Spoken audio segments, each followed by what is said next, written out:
Hello, and welcome to another episode of Healing from the Mess with me, your host, Lizzie. Today, I want to talk about the 3 minutes of silence that was in my last podcast episode.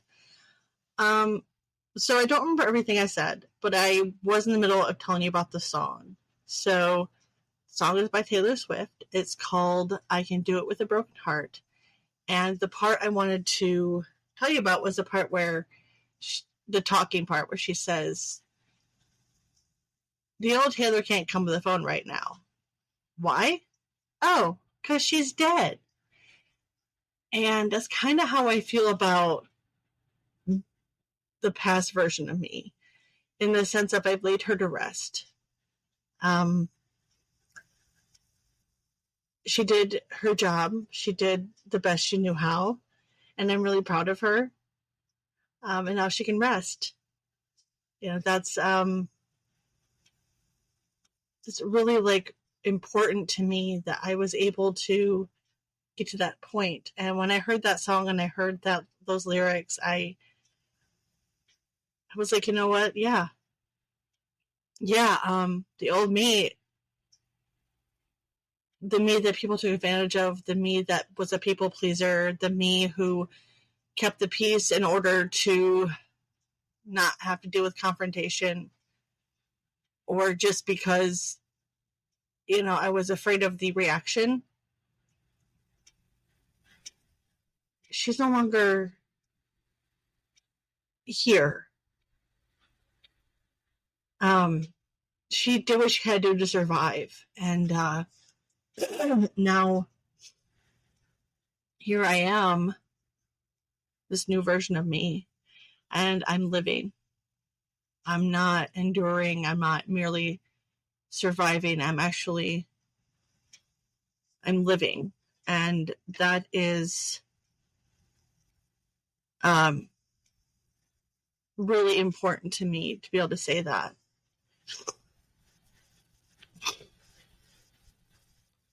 So while I am still on my healing journey, healing from my past is still an ongoing thing. Obviously things still kind of come up, and so, I deal with them when they do, and I'm able to do that in a timely manner. I'm in this new chapter, and that's healing my fear of rejection and my fear of abandonment. I've known I've had it since I was 19.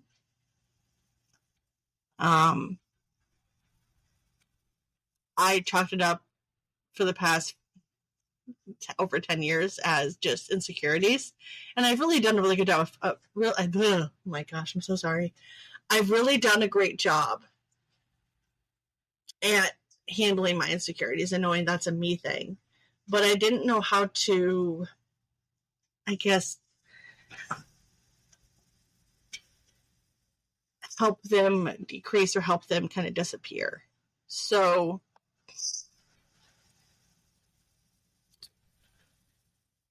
I realized that I still have a very strong fear of rejection from those that I love, and more specifically, my husband.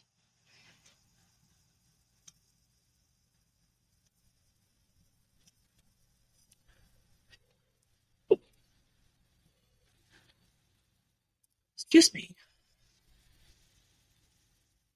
I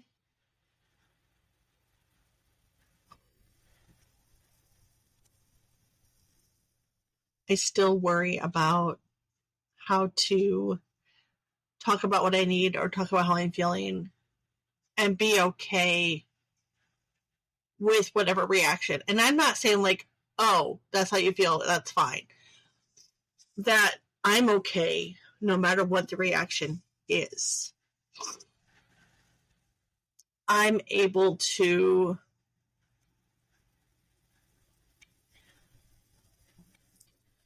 process it and explain it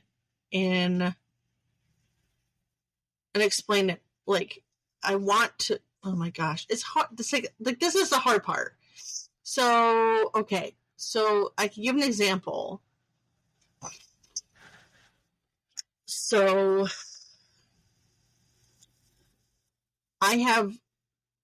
if you've heard about the different love languages, physical touch, acts of service, words of affirmation, gifts, I have all of those. All of those make me happy. Okay. If, you see something and it reminds you of me and you buy it for me, like that makes my day. Or even if you just send me a picture going, hey, I saw this thought of you, it makes me happy. When my husband does the cooking and does the dishes and vacuums the house or organizes a cupboard, I'm so happy. Like, that just makes me feel like, okay, this is our home. This is our space. One of my most prominent love languages is music. Music has been my therapy, has helped me through so many things. I've celebrated so many things.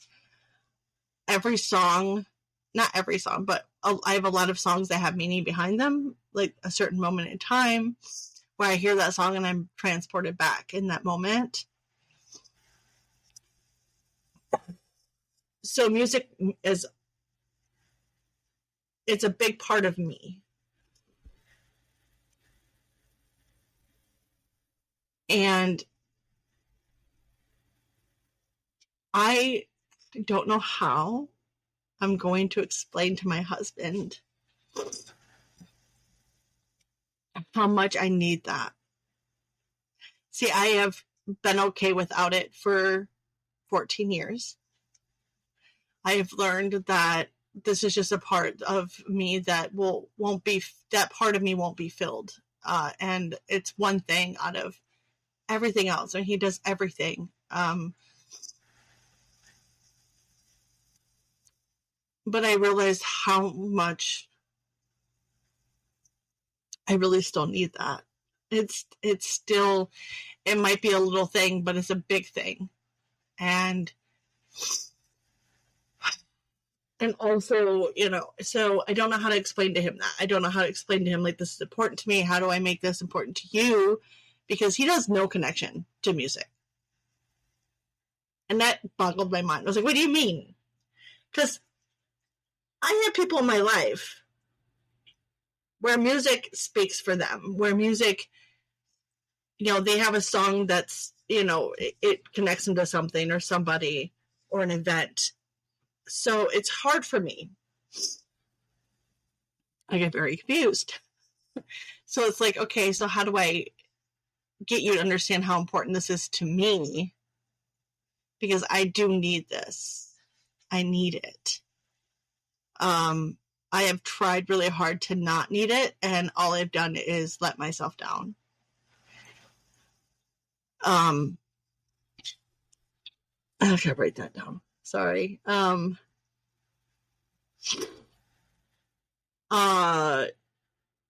I think I talked about in the last episode about bodily autonomy, maybe.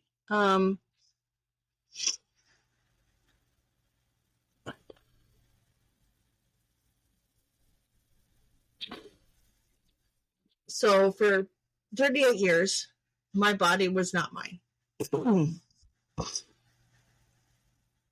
I wasn't allowed to listen to my body. I wasn't.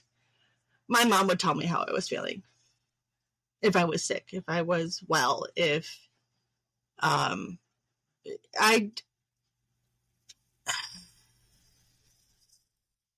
really thought I had like body dysphoria in the way of I saw myself skinnier than I was.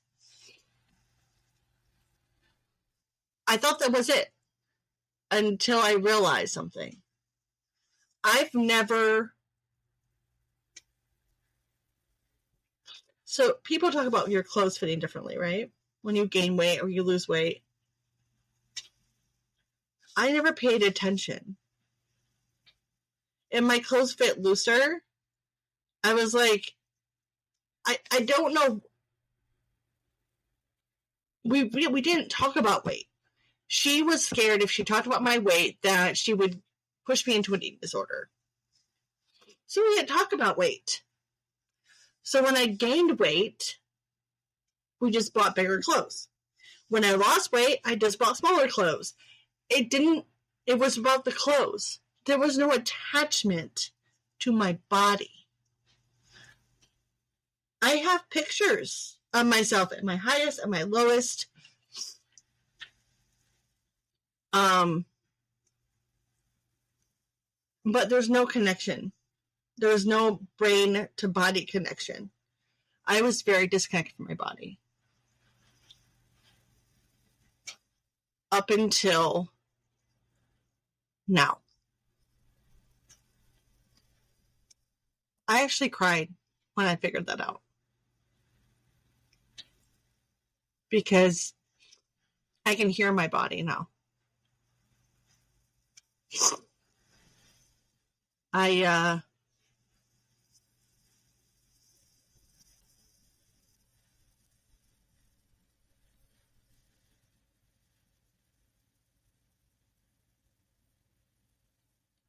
know when I'm hungry. I know when I'm full. I know when I don't feel right. I know when something's going on with me physically. I know when I'm bloated. I know when I'm not.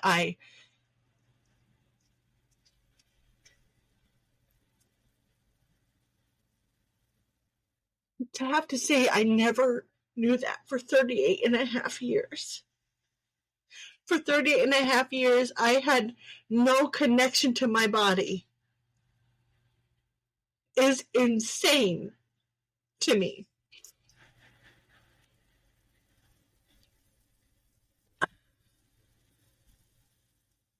I didn't have a clue. I had no idea. And that's really frustrating. It's really frustrating. But I'm so thankful that I have it now.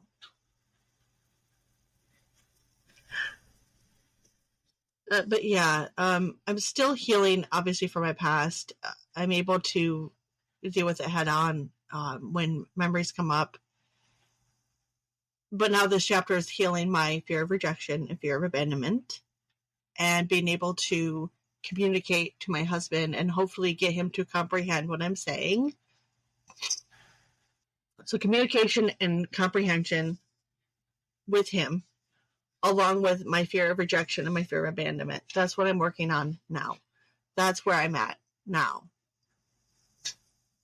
And that's a big thing. I mean, I've had it like almost for 20 years. I've known I've had it. So it's funny that now it's like, okay, we're good. We can do this now. But I think it kind of connects with the bodily autonomy. I really do think it does. I think those two things coincide very well.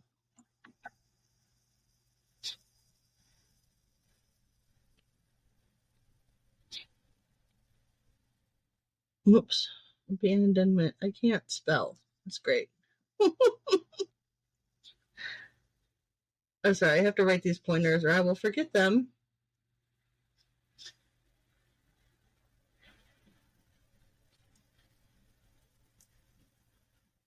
I did talk about that I was supposed to study last week. I did not study at all. So, guess what we're doing this week? We're studying. I actually have it on my list of things I have to do every single day. I also have a goal. I have a new goal for this week. So from today, which is Monday the 10th, until Monday the 17th. So for 8 full days, I am challenging myself to be on social media, which is Facebook and Instagram. I know I do not have TikTok anymore. We talked about this last week. So I no longer have TikTok. So it's okay. So under 90 minutes, less than 90 minutes a day on social media, which is Facebook and Instagram. And also 8 full days of zero. No, nada online spending. even if it's small business, no online spending. And if I do this, if for 8 full days I accomplish these things, I am setting up an appointment to get my hair cut and styled. I'm going to dye my hair. And I am going to watch a lot of makeup tutorials and learn how to do makeup that makes my face look good. Also, I do have a surprise for you. So, if you're watching this on YouTube, you'll be able to see that I got my ears re-pierced on Saturday. I am so happy. I feel like myself. I feel more like myself again. The studs are not being removed for 90 days. For 90 days. Because I'm not. My body, it's weird, but it heals itself pretty quickly when it comes to certain things. And these are one of them. So, yeah. I'm sorry. Really, I'm sorry about that. Anyway. Also, Saturday, I got to see one of my best friends and her daughter. Oh my gosh, it was amazing. I had so much fun. I've missed them so much. It was good for my heart. It was good for my soul to be around my girls and be able to hug them. Like, that made me so happy. I can't even express that in words. It has been a really, really, really good month so far. I mean, yes, I've had some, my medication's finally, back where it needs to be. I'm back on it. Yay! It's been a week. Yeah, it's been a week. Yay for that. I have realized that I do need to make an appointment with my, oh dear, hold on. My computer's good. Usually I plug it in before I start talking to y'all. I did not today. Anyway, I do have to make an appointment with. Sorry, I talk way too fast. I do need to make an appointment with my doctor to have my gallbladder checked.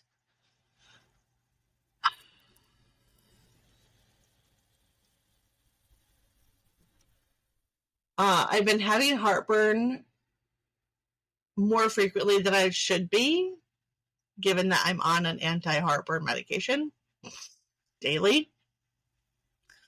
I also had a lot more gas, which, like burping, which I don't do a lot of usually. And there was another thing. Oh, I've had some pain in my right side, and that's where my gallbladder is. So I will be talking to my doctor this week, hopefully, if she's in, and make an appointment to get my gallbladder checked out. I know they can't do anything unless it's under 40%. I do know that, but I'd rather be on top of it. And that's the other thing about my finally having bodily autonomy is I feel those things. I don't just ignore it and go, oh, it's fine, whatever, it'll go away. Oh no, these things are connected, and I finally can advocate for myself in a better now, because I do have a connection to my body now that I didn't have before.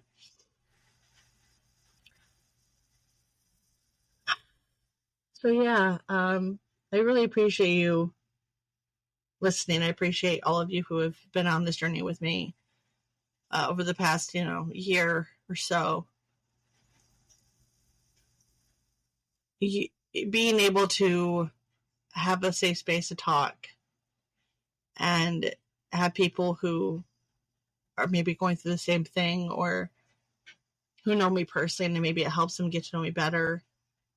I am so glad that I did this, and I'm glad for all of you who are here. I appreciate you being here. Thank you for listening, and I hope you'll join me next time for another episode of Healing from the Mess with me, your host, Lizzie.